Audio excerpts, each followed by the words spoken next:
But to the story that's breaking at this moment, the DGCA, the Directorate General for Civil Aviation, has ordered now a fuel switch inspection for all Boeing aircraft. All airlines will conduct an inspection of engine fuel switches. July 21st, the deadline for completing fuel switch inspection. South Korea to order a Boeing fuel switch inspection. Etihad, the airlines from Abu Dhabi, has also asked pilots to exercise caution, inspect the fuel switch. So the fuel switch, which many believe is at the heart of the controversy over the AI 171 crash in Ahmedabad, now being looked at very, very carefully. Joining us now, Amit Bhardwaj, who covers civil aviation for us. Amit, can you tell us exactly what the DGCA has said?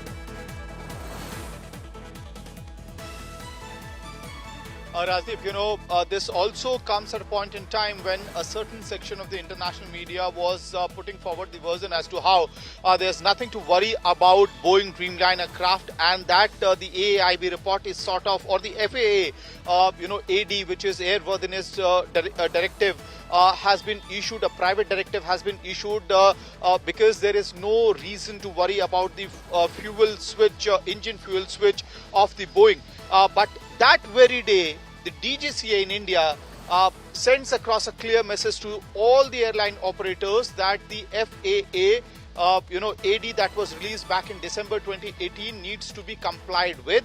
So the compliance has to be done, which means that all the airline operators in India, the crafts which have been registered in India, specifically the Boeing models. So this order will be implemented on the Boeing model crafts which have been registered in India, and that is around more than 24 models that are still operational in the country.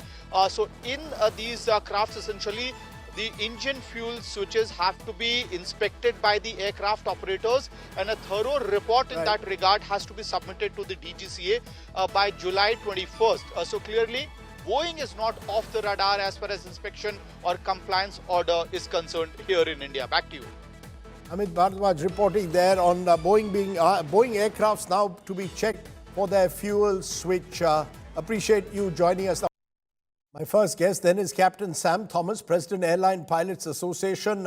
Appreciate your joining us. Captain Thomas, why is the Commercial Pilots Association so angry with this report? What is it about this report that has left you all so infuriated? Good evening, Rajdeep. Firstly, we knew all along, and this is not our first rodeo, so we knew all along what was happening, and that's what we were saying, that this would happen in this particular manner, and it happened exactly like that. The AAIB released a report that is unsigned in the middle of the night, insinuating certain actions by the pilots. It gives one line from the CVR that can be interpreted in any way, and more importantly, 2 days prior to the release of this report, the Wall Street Journal carried the exact same issue. So there has been a leak. There has been a marked absence of intelligence while decoding this data from the DFDR. And these are the reasons why we say that you should not speculate. But even though we were speculating prior to the release of this report, post this report, it has become even more sort of conducive to put in more speculation and usage of people claiming to be experts, not even having seen this picture of this 787, passing comments, irresponsible comments that have taken up by the foreign media, and they've gone to town with that to say that the Indian pilots are incompetent. That is why we are angry about it. And there's a specific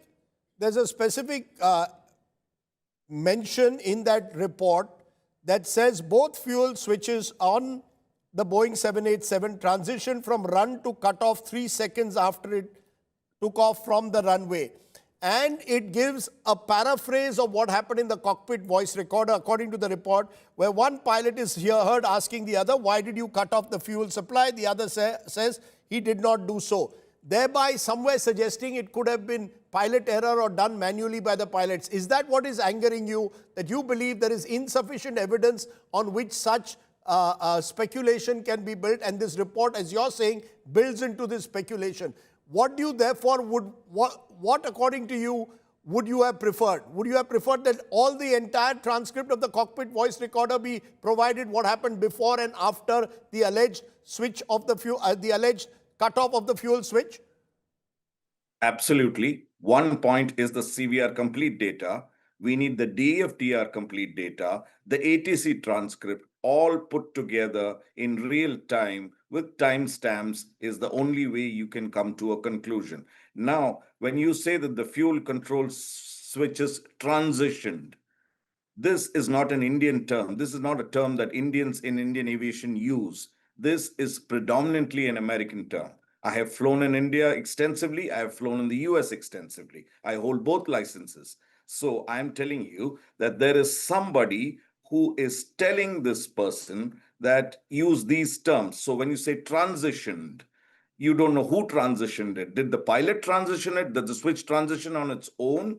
Or is there something else that you are referring to? See, a switch does not transition. A valve transitions. Since there is an absence of clarity and a lot of people not in the know of these technical terms, it's easy to get them mixed up, thereby causing more confusion in the traveling public and the public at large and scaring them even more.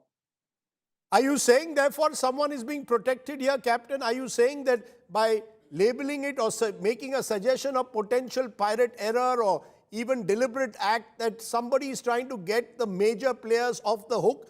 A lot of speculation over Boeing's role itself. Is that what you're suggesting when you suggest that there is a foreign voice using terms like transition? We have not yet come to that stage. That's a little away. That would be stage 2 and 3. We are in stage 1, where it's very evident that the investigating body does not have professionals. Taking people from the Indian Air Force, which does not deal with these kind of airplanes, and making them in charge of investigating these accidents is something that is not ideal in this scenario. And that was our request, to say that maintain them, but take us along. We are subject matter experts. You're saying pilots must be, you're saying pilots, commercial pilots should be part of the investigating team. Am I correct? Absolutely, absolutely. Because Rajdeep, there are so many terms and so many terminologies and actions that only pilots can interpret.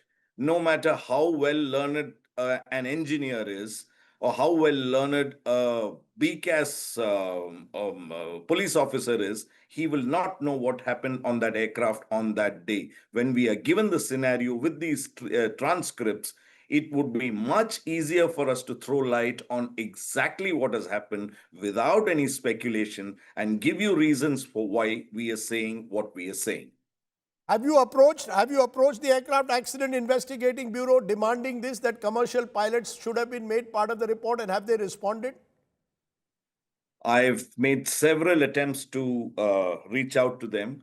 One through emails. I know they are in receipt of my requests, but the old Indian way of sending a registered post acknowledgement due, I tried that and it was returned back to say that the CISF personnel at the AAIB are not willing to accept it. So I still continue to try.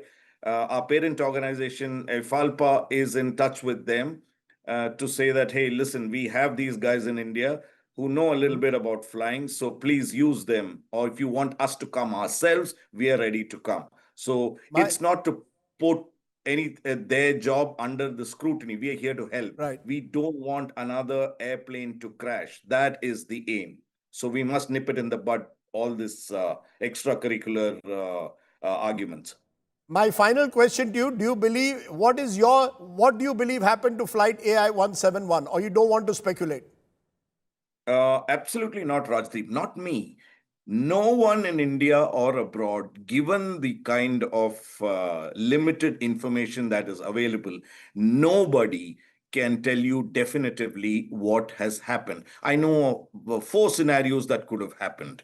Now, everybody has speculated on everything. As a part of the curriculum that teaches us air accident investigation, you never ever speculate it. You've been on air for the last regarding this particular accident for the last 1 month. You see from where to where it went from flaps to bird hit to mad pilot to loss of thrust, engine failure, wrong engine being cut, flaps being selected incorrectly. So you see how when you speculate, you never go anywhere near the real Okay. issue.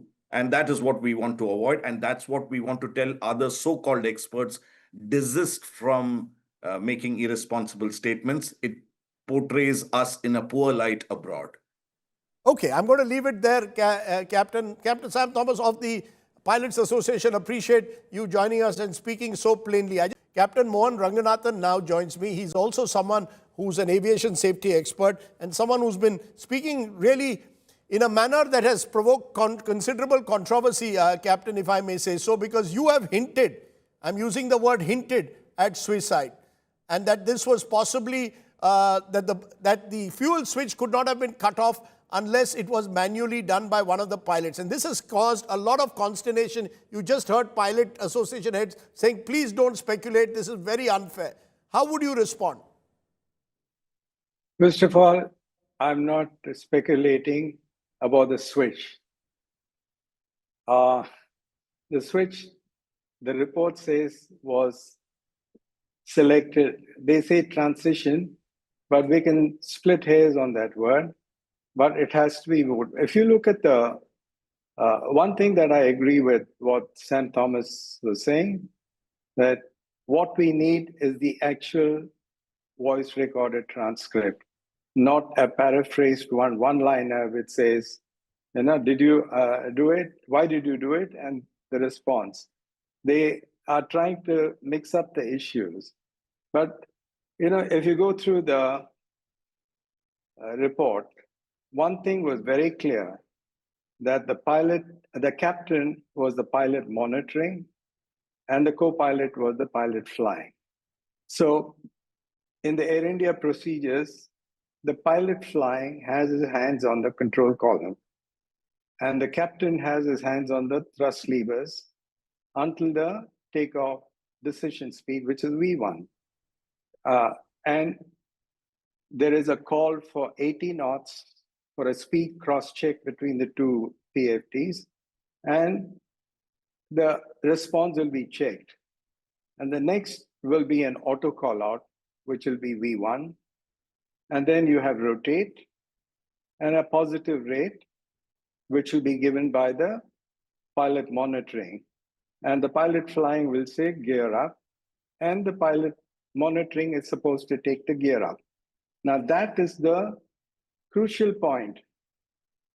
If they had given the CVR transcript, which is every second, if that positive rate call was not there by the captain, the co-pilot is not going to ask for the gear up. We've all seen that the entire segment, the gear was hanging down. And if you look at the report, it says the liftoff was at 39 seconds. And it transitioned, where the switches come back, and the rat also came 3 seconds later.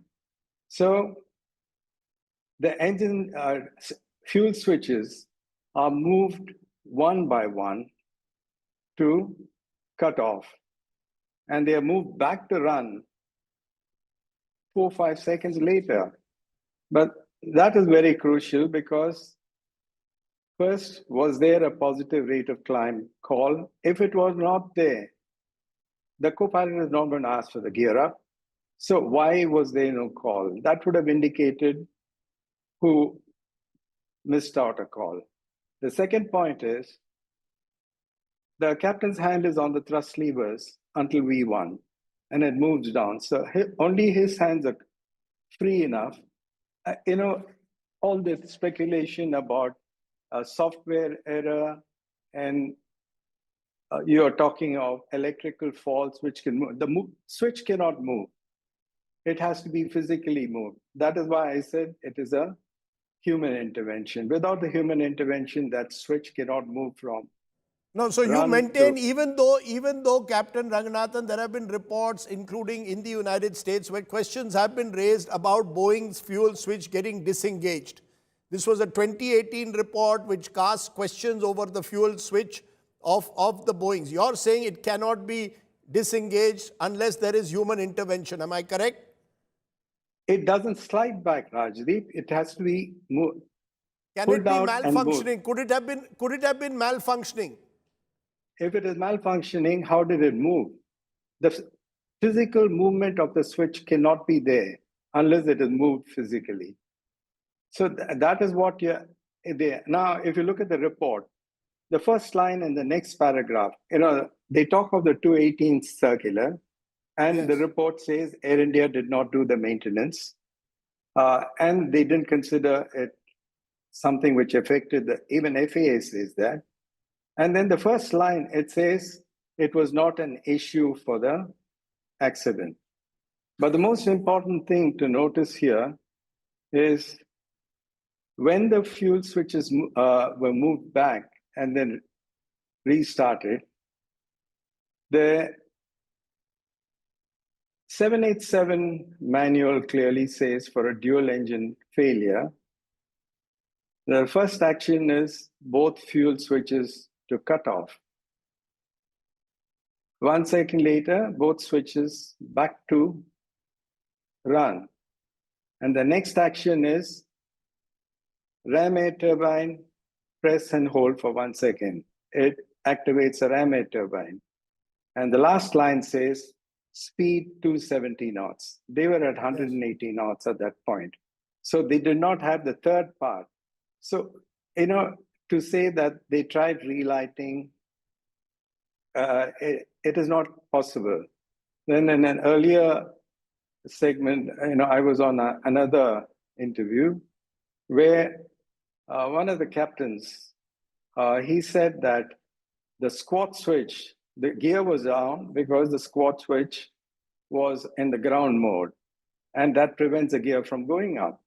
But if you look at the report, it says that it moved to air mode at 49, 42 seconds of, I have to look at the figures exactly.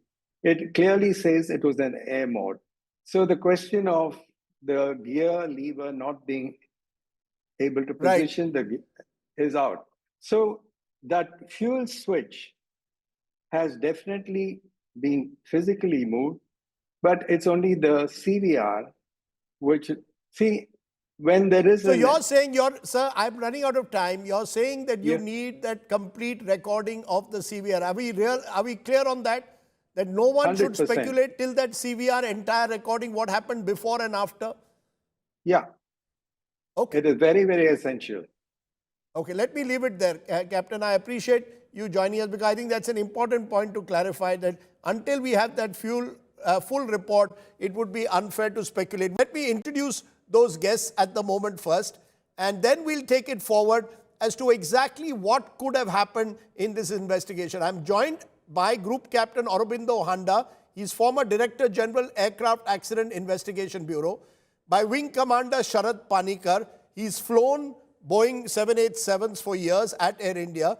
Vandana Singh is Chairperson Aviation Cargo. Thank you all very much for joining us, all three of you, on the show today. Let's go question by question, and then we can get a sense of what perhaps was the reason by the unanswered question. Fuel switch movement, deliberate, inadvertent, or electrical fault? This is now becoming the critical element. Why don't you start, Captain Panikar, because you're the one who's flown 787s. What's your sense given this report? Okay, let's review the facts that are available to us at this point in time. The report says that the fuel control switches have transitioned from run to cutoff. Yes. And this has happened within a period of 1 second.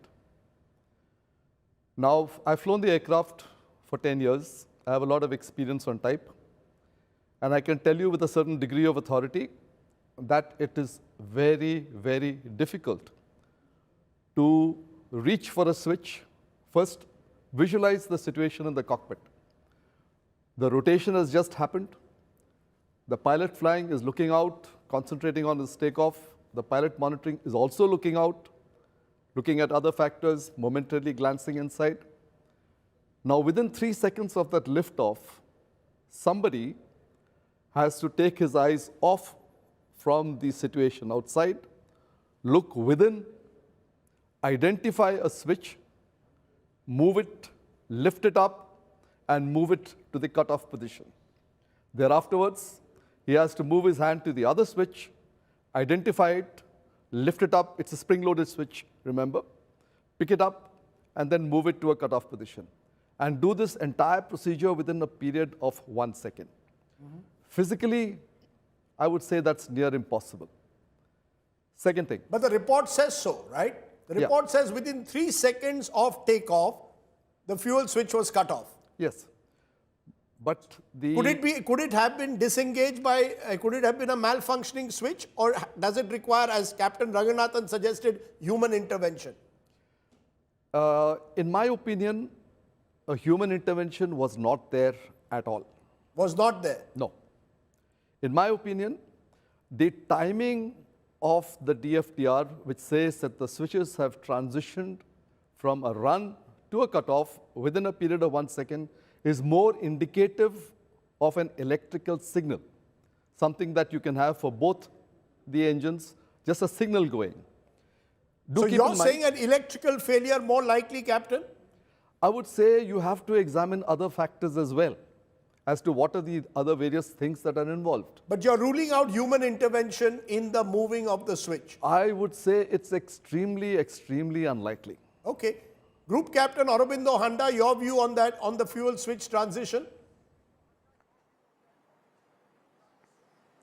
Jai Hind, everybody.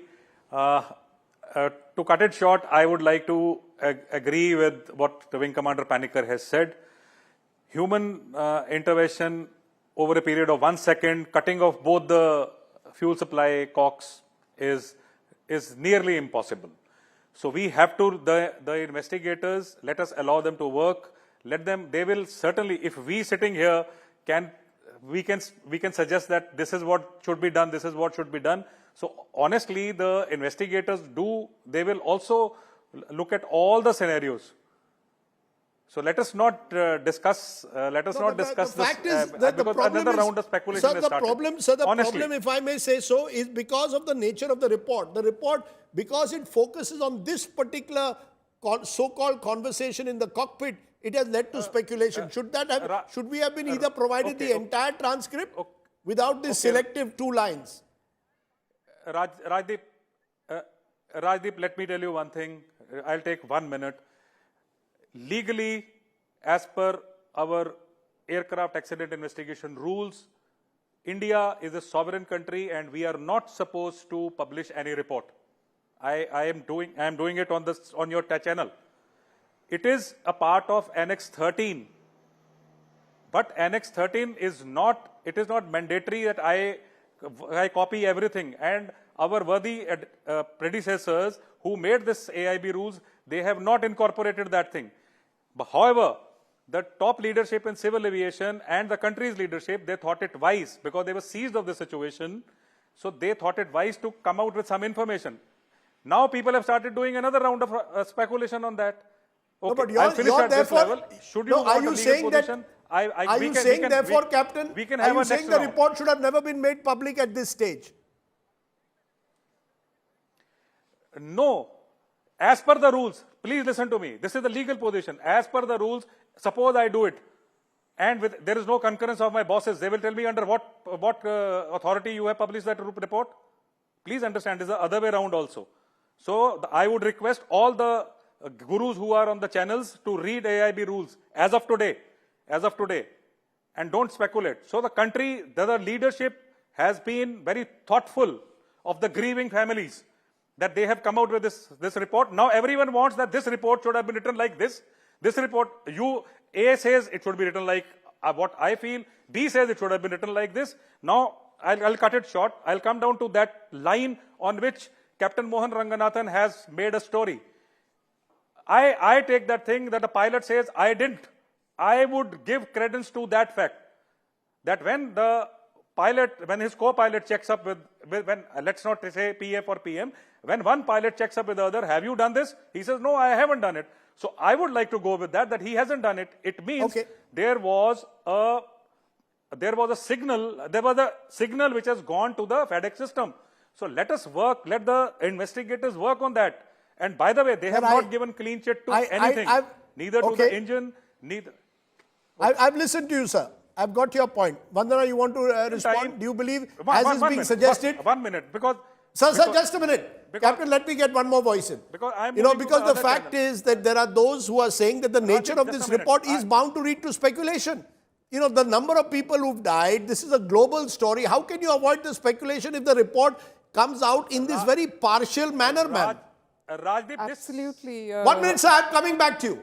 Absolutely, Rajdeep. I totally agree with you over here that the manner in which the report has come out is very ambiguous. It's very sketchy, and therefore it raises all these concerns. And the concerns are that why is there just one pilot talking to other? There are just two sentences out there. Where is the entire, conversation? Right. What is the essence of the report? There is nothing there. We are seeing more questions coming out of it than answers.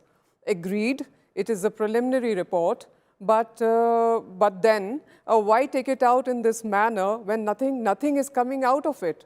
Okay. When people there will be speculations from this. Obviously, there will be speculations. There will be angst from the pilots, because I do believe that this is also not human error.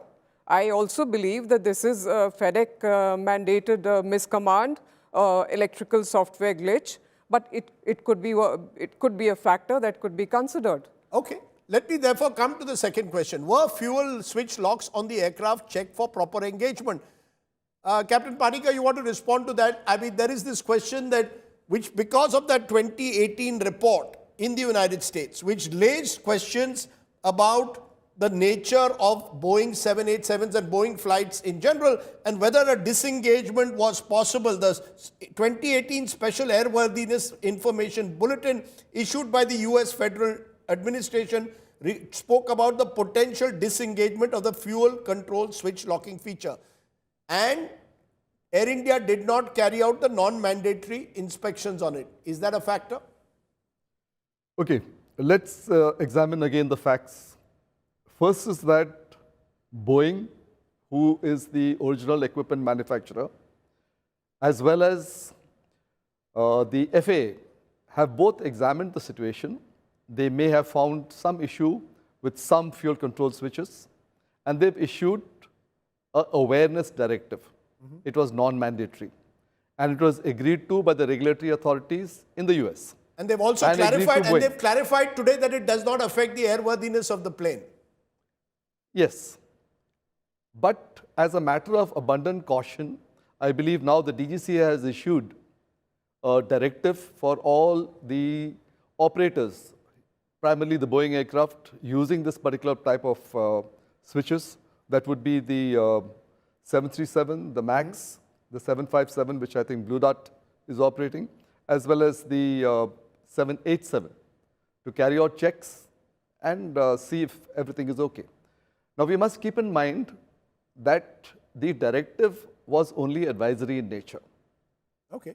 And I'm sure that if it was mandatory, there was no option for Air India but to carry out the full checks and record it as such. Is that Group Captain Aurobindo Handa, according to you as a former director, Aircraft Accident Investigation Bureau, one of the fallouts of this, that all fuel switches will now have to be mandatorily checked in your view? Rajdeep, I'll tell you about my Air Force experience. In Air Force, we do not take any chance on ejection seat and aero engines. So in 2018, when this bulletin had come, at that point of time, I have been repeating that their DGCA and the officers there, they should have called the chief pilots of all the airlines operating this aircraft and told them, and along with the officers in FSD, there are some 70 officers in FSD, in DGCA, they should have put their minds together, applied themselves, and come out with a solution whether it is to be done. And I'm telling you, if I were the DGCA at that point of time, I would have made it mandatory, because it was for the, in case there is any inadvertent frame out in air. So I wouldn't have taken a chance. Anyway, people can always say that everyone is wise in hindsight. So let's not go back in time. So let's be wiser for future. So if the DGCA has come out today with some checks, let us do it with right earnest, and let's move forward and wait for the investigation report to come. Yes. So the full Thank you very much. investigation report, of course, will probably take a year. But Vandana Singh, do you believe in hindsight, many of these things, there is one impression that Boeing and Air India need to also be held more accountable in the manner that today the focus is entirely on the pilots, not on the airline, as well as, today the Air India CEO has come out and said that there is no evidence of any mechanical failure, we cannot be blamed. Boeing is also giving the impression that they are a hands-off approach. Does that get a sense that both Air India and Boeing are getting away without the final report being available yet? Exactly, and that's what we are all seeing. Where are the stakeholders?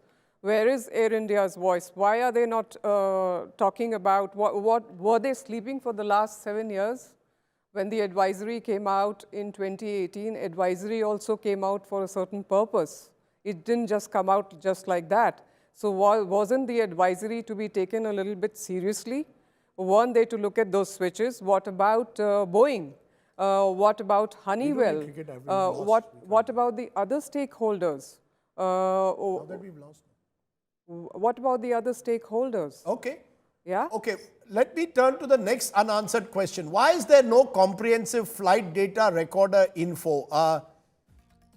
You want to go for that, Wing Commander Panikkar? Why is there no comprehensive flight data recorder? Should that entire cockpit video recorder voice recorder have been made available? See, what the AIIB report has come out with is only a preliminary report. I would agree with Group Captain Handa that they have to just present facts.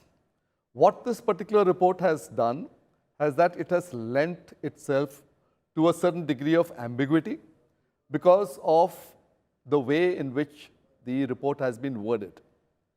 Like, for example, I will take a minute to just elaborate upon this.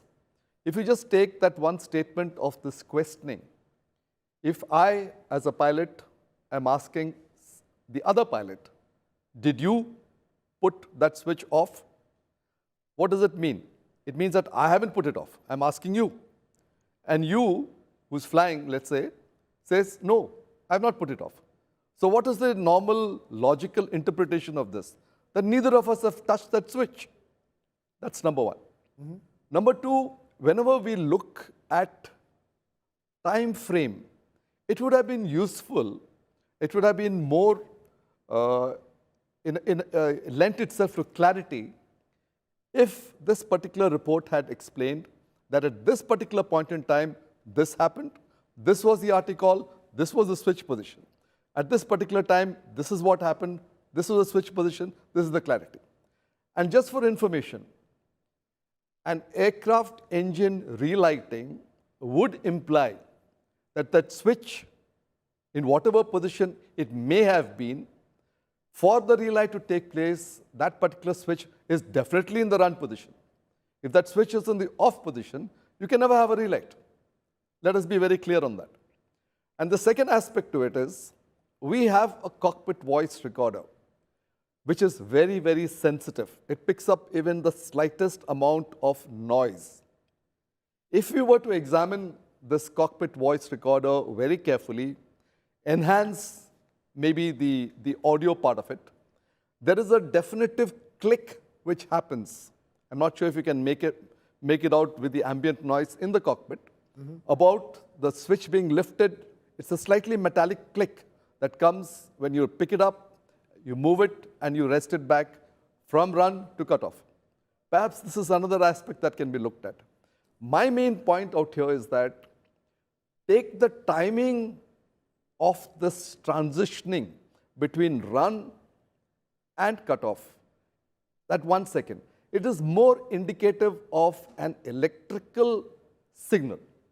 For example, when the switch, my fuel control switch, is moved from cutoff to idle, there are several micro switches that are made contact with, which send signals to various aircraft systems. One of which, like Vandana has just covered, would be the FADEC. Again, the software, different spar valves, different fuel control valves. There is a spar valve, there's a fuel control valve, all of which make contact once a switch is moved into that run position. Okay. We have to examine these aspects as well. It is very convenient to say that, oh, it's a pilot. Everybody walks off after that, pilot errored. That old saying that dead men tell no tales. Extremely unfair, extremely premature. Let's find out as to what happened, how it happened, when it happened, and then pass judgment. My final question then to you, Vandana, should a pilot be part of the investigation? Many believe, as you may have heard Captain Thomas also of the Pilots Association saying, we are the ones who fly the planes, we should be part of the investigation. 100%, Rajdeep. I do believe that the pilots should be a part of the investigation. And as we speak, and as I know, and what I've heard, currently there is no 787-8 pilot sitting out there who is qualified and who can actually speak. So yes, they should be a part of investigation. Having said that, I also believe that having the pilots from our armed forces, the Indian Air Force, is equally important. They should also be there. And here we have a captain here, Captain Panikkar, who's also from the Indian Air Force, as well as a 787-8 pilot. So it's okay to have the best of brains in there, and right now they are not there. Okay. So over to you. Okay. Thank you both very much. Vandana, Wing Commander Panikkar, Group Captain Handa. I think the reason why we chose to focus on this today is because I think we wanted some clarity. There are lots of questions swirling around. We've avoided all the speculation that's been built around.